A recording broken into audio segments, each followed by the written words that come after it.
गाड़ियों पे बैनर लगे थे, झंडे हाथ में थे, जय श्री राम के नारे लगाए जा रहे थे, बीजेपी जिंदाबाद के नारे लगाए जा रहे थे। जिस तरह से धर्मेंद्र प्रधान जी ने इस्तीफा दिया है मजबूर होकर, ऐसी स्थिति माननीय मदन दिलावर जी की होने वाली है, यह तय है। अगर तुम भाजपा के हैं तो भी कोई बात नहीं, हम तुम्हारे बच्चों के भविष्य की लड़ाई लड़ रहे हैं। देश में हाल ही में कुछ समय पहले विरोध किया गया था और धर्मेंद्र प्रधान का इस्तीफा हुआ था। अब राजस्थान में सीजेपी की टीम लगातार एक्टिव है और हाल ही में सरकार की ओर से दिए एक आदेश के बाद में टीम और ज़्यादा एक्टिव हो गई है। सरकार ने आदेश दिया है कि मीडिया का पूरी तरीके से प्रतिबंध है, स्कूलों के अंदर रहेगा, स्कूलों में कैमरे अलाउ नहीं होंगे। अगर आपको वहाँ पर कुछ कवरेज भी करनी है तो उसके लिए आपको पहले स्कूल प्रशासन से परमिशन लेनी पड़ेगी।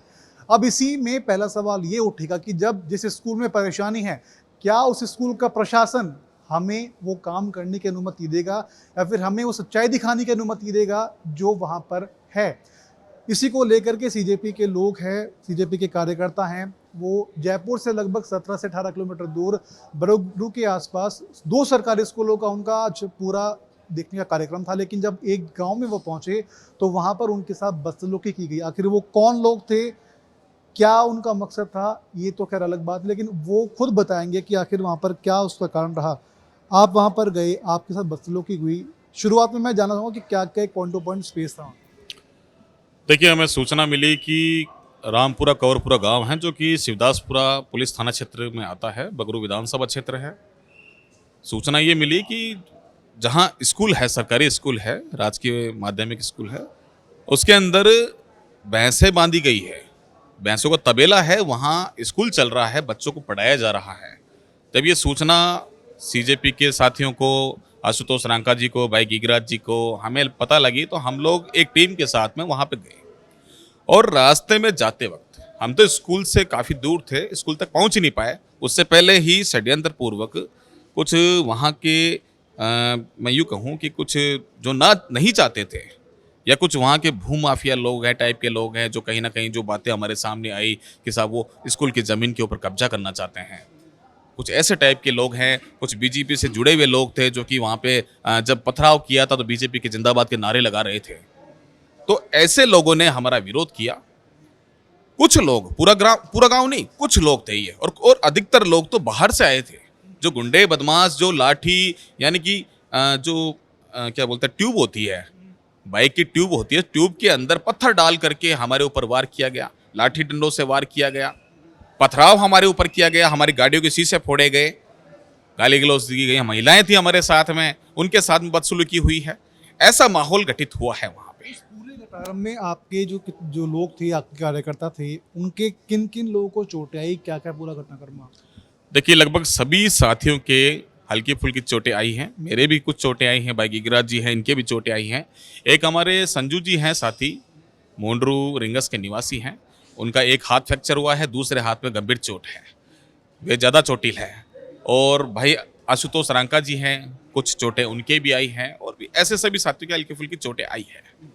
अगर मैं इसमें एक बात करूँ, क्योंकि इसमें काउंटर सोशल मीडिया पे सवाल होगा कि बीजेपी जिंदाबाद के नारे ठीक है वहाँ लोगों ने लगाए, लेकिन आप, क्योंकि तमाम भी मीडिया में बात चल रही है कि बीजेपी के वहाँ लोग थे, तो वो कैसे हम साबित कर पाएंगे? केवल नारों से तो हम साबित नहीं कर सकते कि वहाँ बीजेपी के लोग थे।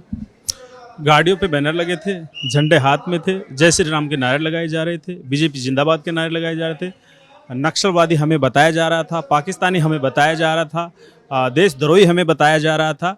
तो ये काम हमेशा से भाजपा और आरएसएस के लोग करते आए हैं, और ये तय है कि जो लोग हमारा विरोध कर रहे थे वो लोग गांव के नहीं थे। गांव के लोगों ने उस स्कूल को ठीक करने के लिए हमें बुलाया था वहाँ पर, और हम लोग इसीलिए गए थे। वो लोग वहाँ पर आरएसएस भाजपा के इशारे पर, सरकार के इशारे पर, पुलिस के संरक्षण में स्कूल के पास पहुंचे, माहौल खराब किया और जानबूझ के इकट्ठे होकर हम पर इतना आत्मघाती हमला किया। आशुतोष रांका जी के सर में मुक्के मारे गए हैं, जबरदस्त तरीके से मारे गए, ट्यूब में पत्थर डाल डाल के मारा गया उनको। ये किस्मत ठीक थी, हम लोग वहाँ से बच निकले किसी भी तरह से, वरना किसी भी सूरत में बचने जैसी स्थिति थी नहीं।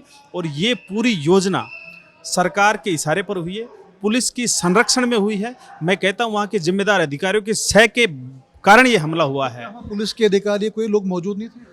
पुलिस को 1.5 घंटे पहले, आप देखेंगे, अगर मैं आपको बताऊंगा, आप इसको देखें जरूर, मैंने वहाँ पर अधिकारियों को मैसेज लिखा, साफ साफ मैसेज लिखा। इस मैसेज में लिखा है, हमें सुरक्षा की ज़रूरत है। ये मैसेज हमने लिखा 8:30 बजे, 8:58 पे। हम पर हमला हुआ 10:30 बजे। जिम्मेदार सीआई को हमने किया, डीसीपी को हमने फ़ोन किया, एसपी को हमने फ़ोन किया, इंटेलिजेंसी को हमने फ़ोन किया, लिखित में भेजा, फ़ोन करके बताया, मैसेज करके बताया, वहाँ पर जो पहले से उड़दंग कर रहे थे उन लोगों के बारे में बताया। इसके बावजूद पुलिस, जब तक हमको मारा गया, जब तक हम वहाँ से जान बचाकर नहीं निकले, तब तक एक पुलिस का व्यक्ति वहाँ पर नहीं पहुँचा। तो मैं सीधे तौर पर कहता हूँ, सरकार के इशारे पर पुलिस के संरक्षण में शिक्षा के मुद्दे को उठाने वाले लोगों को ख़त्म करवाने की साजिश के चलते यह हमला करवाया गया है।